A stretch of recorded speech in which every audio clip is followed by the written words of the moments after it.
Well, it looks like we've got a classic run into the championship season incoming. We're in a battle for promotion against all the odds, but our form in this calendar year has been woeful. We've got two big away games, including against my beloved Luton Town tonight. But the story of the save comes from elsewhere in the championship.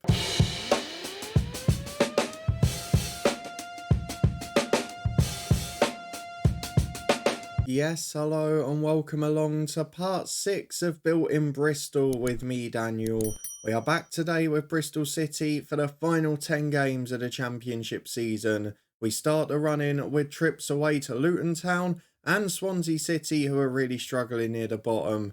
And if we can get victories in them, we will go into the final international break of the season in the top 2. That, though, looks like it's going to be a difficult task because away to Luton, we're without an injured left back, which is the position we are probably lightest for cover. However, Luton are missing a few stars. We've got Jordan Clark ineligible, of course, because he's on loan from them. But with Norwich running away with the title, it is a battle of best of the rest. And at the moment, we are 1 point clear in that race. If you're looking forward to seeing if we stay there, then please do put a thumbs up on the video. A massive shout out as always to HelloFresh, who have partnered with us for the whole of August. You can find a link to my special discount in the description below. But let's get straight into this one and start by reflecting on the results that have left us here. Because you left me in, well, a pretty dire run of form, and it did continue for a little while after. However, the last 3 or 4 games we've had, well, a friendlier run on paper, and we've taken advantage of it, albeit narrowly. Those of you who followed the distillery save from the start of Build a Nation will know when we've had times of trouble, we've gone to the 1-0 method, and generally that has worked for us here as well. Let's have a look at where we were last time. We just lost away at Preston, 3 defeats in 4, one of those in the Cup, of course, and we backed it up with a pretty poor 0-0 draw at home to Norwich. They are the runaway leaders, so a good result on paper, but we were very fortunate to get it, and as you can see, bar Harry Cornick, who's just been a superstar in this save, most of the best performers were defenders.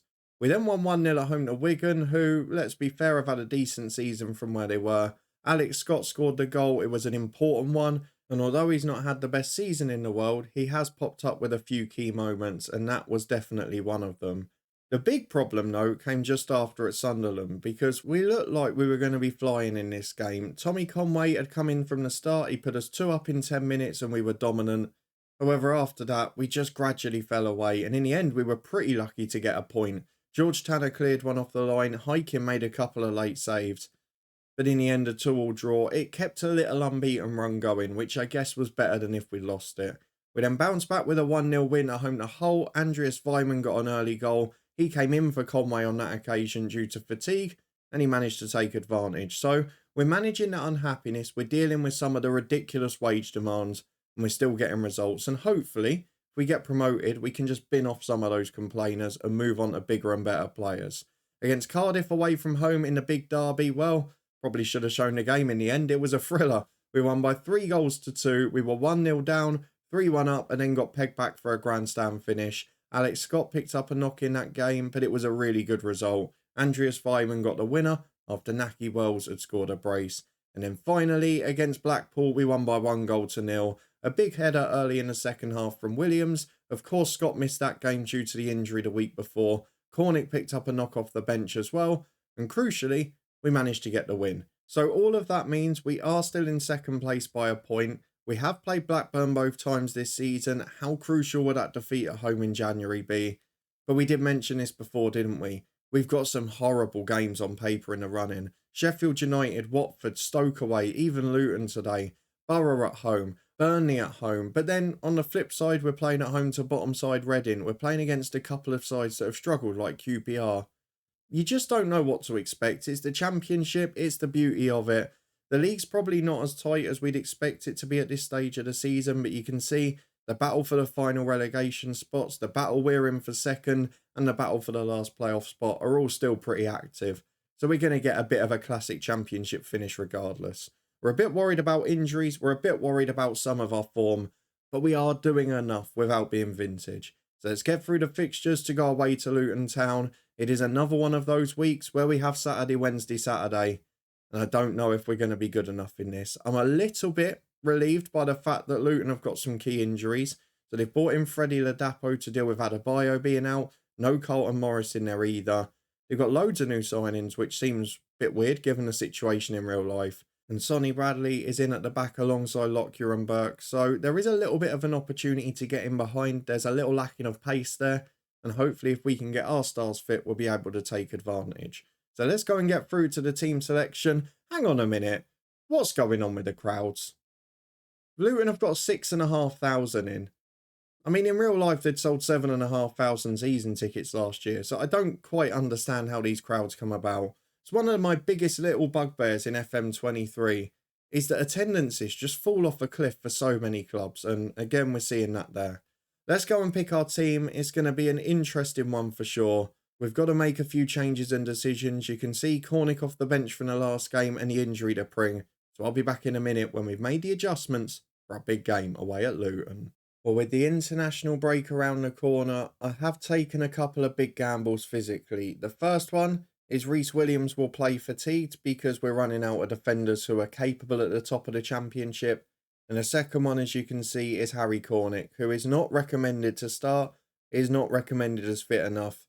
But he's the quickest player on the break, and we've got to go for it. We've also brought Alex Scott in after his little knock. We've brought in Jack Hendry at centre-half and Joe Williams, who he'd rested at the weekend, so he didn't get a yellow card suspension.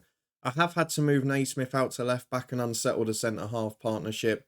The only other option was Rob Atkinson at left-back because De Silva's injured as well. So we're a little bit limited with what we can do there, but this is the team we've gone for. It's Hyken in goal, Tanner and Naismith the fullbacks with Hendry alongside Williams at centre-half. I did think as well, to be honest, about bringing Wilson in on the right and switching Tanner to the left, but the truth is we'll probably have to do that at the weekend because I can't see Reece Williams being fit, and I thought Hendry away from home against two pretty big strikers might be the better option. So that's the back four. We've got James and Williams in midfield. Scott's ahead of them with Vyman and Cornick out wide. And Naki Wells is through the middle up front.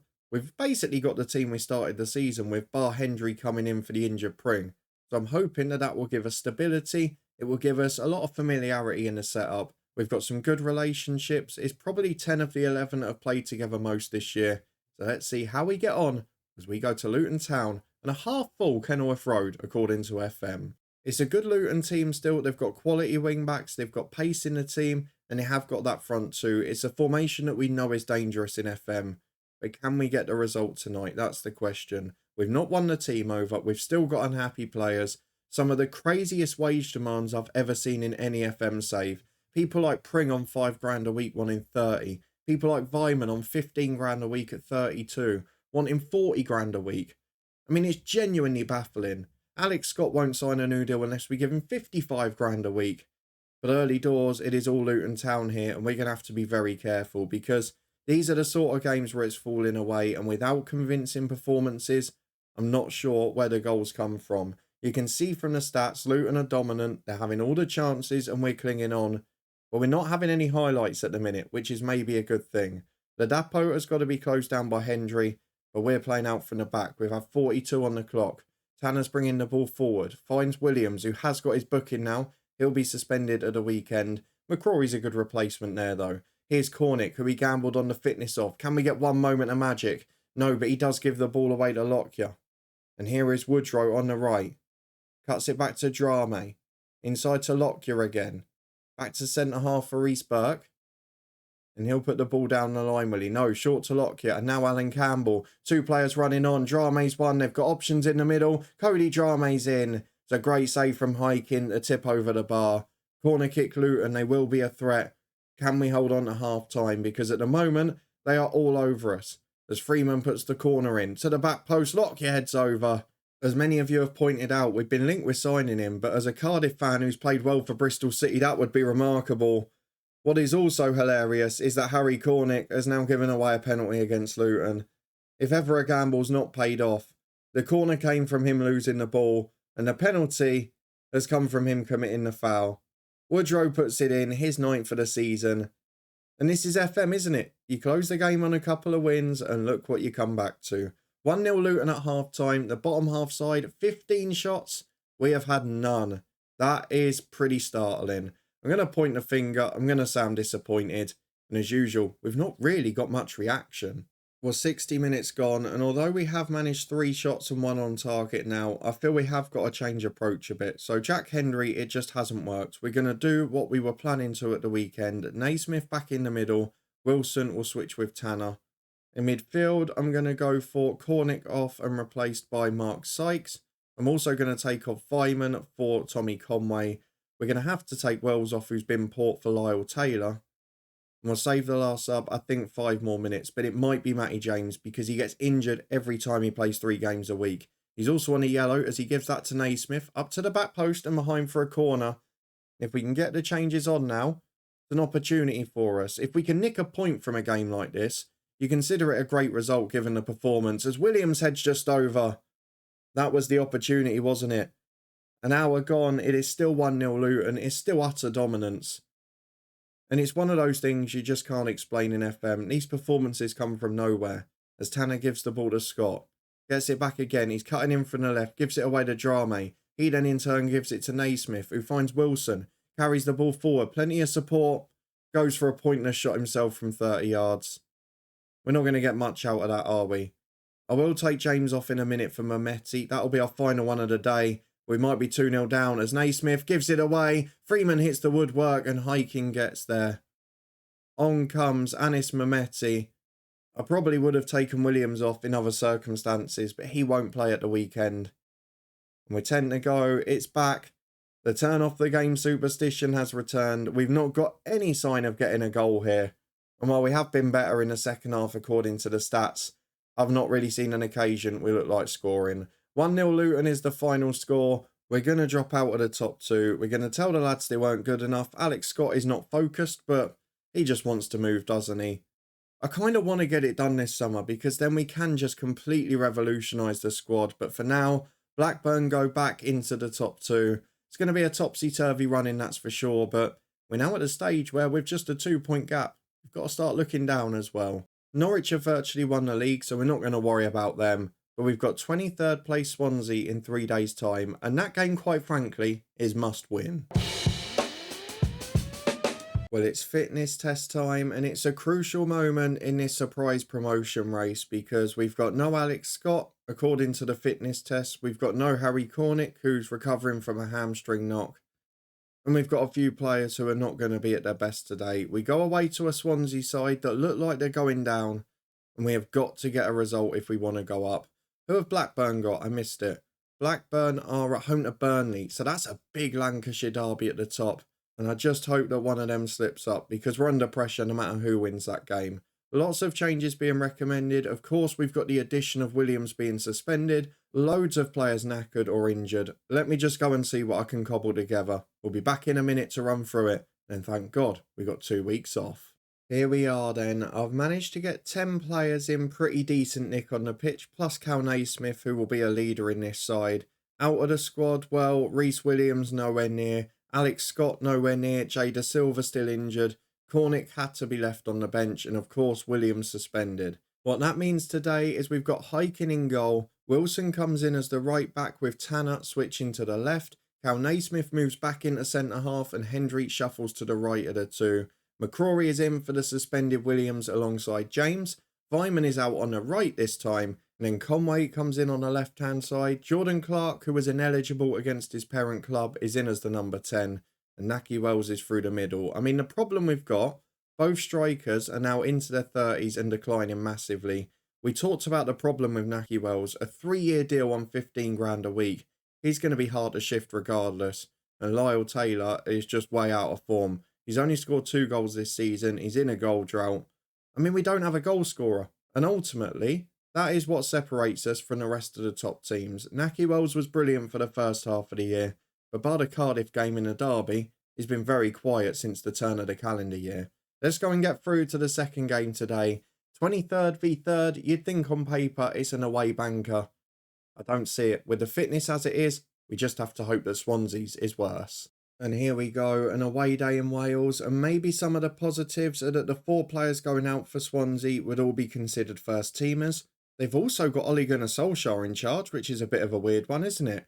Let's go and get through the dressing room. A win moves us into the promotion places. Can you get it though? Put the pressure back on Blackburn. Well, let's go and find out. It's a big crowd here in Swansea. But we've got to do our job. We're 2 minutes on the clock and we're already back defending a free kick from Joe Allen, and we know that that normally means danger from this range. Hits the woodwork, the rebound's tapped in. Bravo FM. Close the game and now you can't beat anyone. Absolutely pathetic. 2 minutes in, we're 1-0 down. Oh, the curse. The superstition is here. As Tanner's got a throw on the left, we need to get back quickly. But we've not scored a lot of goals recently. You saw it. There were a lot of 1-0 wins we relied on. And in games like this, a goal down might be trouble. Although that is a stupid challenge from Matt Grimes. Jordan Clark brought down. And Nahki Wells, despite his loss of ability and fitness, he's still generally been a good penalty taker this year. Can he back it up now? We're not in the best scoring form. Oh, it wasn't a good pen. He went down the middle. He just smashed it. The keeper gambled and stood still, and it almost went through him. Maybe just because he'd hit it high enough. It didn't deserve to go in, but it does. And it's 1-1. That is a lifeline early doors. Now we've got to watch Swansea playing out again. We've lost a bit of mobility at the back, and you can see it is affecting us on the counter here. As Swansea get it to the edge of the box, Sorinola shoots. Of course, Swansea, first goal of the season for Sorinola. They've become the most potent attack in the division. A side that don't have any goal threat this year. A side that have been in the bottom three all season. I mean, look at that. First goal of the year for Sorinola in his 21st appearance. And how many goals have they got this year? I've got to go and check this out now. They've won 6 games out of 37. And if we go to the league stages, we'll look at their home record. It is 4 wins, 16 goals in 18 games. And the overall record is, oh, they are literally the lowest scorers in the division. 23 goals in 37 games. And they've scored 2 in 13 minutes. Ah, bravo. Bravo. I'm getting very frustrated today. It's the kind of the hope that kills you, isn't it? At the start of the season, I would have been gobsmacked to be in this position. To be fighting in the top 3 or 4 of the championship, it seemed unfathomable.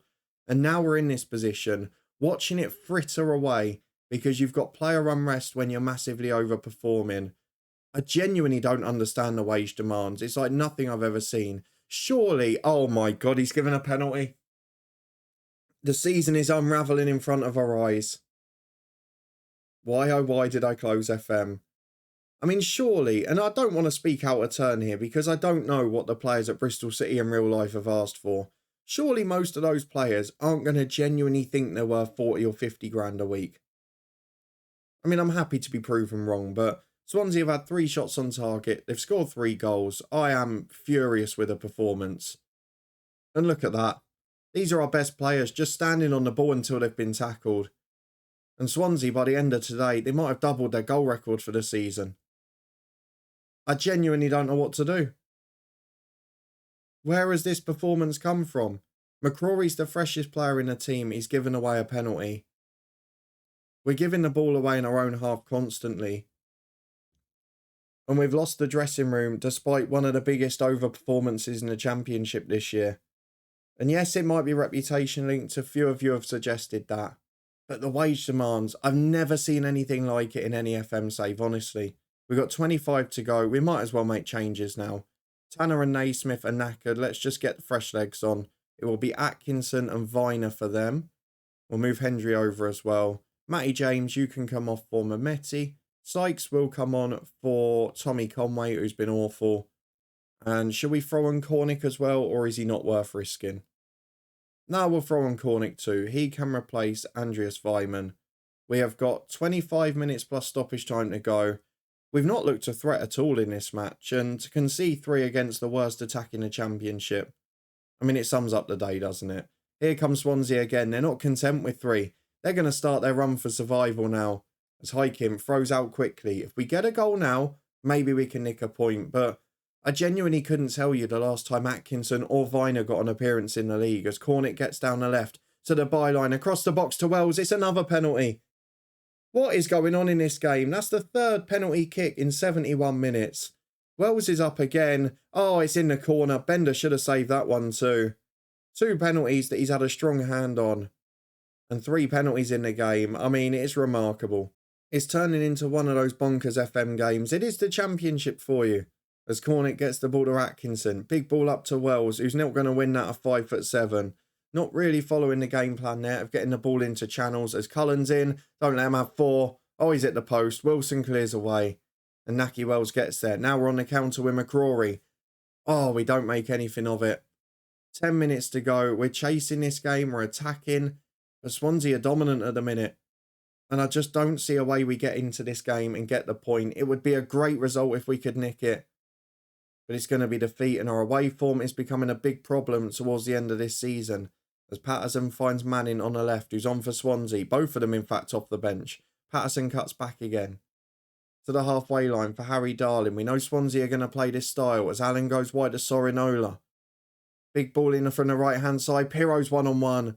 It's a good save from Hykin. A poor finish. But Swansea are going to hold on. We've gone attacking. We're chasing the game. We're into 4 minutes added, and Hendry is playing out from the back to Atkinson. He cuts inside. Hendry's there again. No real urgency. Now they're passing it around, which again isn't part of the game plan. Viner goes big over the top. Wells is in. The defence has parted. Naki Wells, he's got no legs. Oh, the strikers are just over the hill and they're running out. And the big ball forward finds Cundall, who's in for Swansea. Lays off to Cullen. And they've got another chance. So Viner does well with it. Mametti clears. And here's Harry Cornick breaking away. He bought some magic to win the penalty for the second. Can he be the super sub? Harry Cornick to McCrory. To Naki Wells. Loses it, but McCrory gets back. Goes for the shot. Oh, it's in! What on earth has the keeper done? 3 howlers from Bender. 2 penalties he should have saved.